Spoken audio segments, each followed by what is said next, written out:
Če želimo imeti uspešno, moderno organizacijo, moramo tudi vodenje modernizirati. Tukaj govorimo o novodobnem vodenju, ki je dosti drugačno od tistega, ki je bilo aktualno še pred časom. Pravi, ključna razlika med vodenjem, ki je bilo, ali pa vodenjem, ki je ta trenutek, bi lahko rekli na glavo obrnjena hierarhija.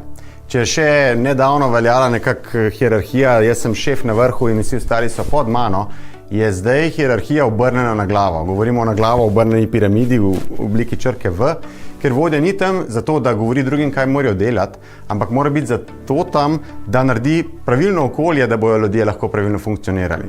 Se pravi, niso zaposleni tam za vodjo, ampak je vodja tam za zaposlene. To je ključna razlika, ki jo mora vsak moderni vodja v svoji glavi najprej obrniti na robe, da bo sploh lahko vodil novo ekipo ljudi.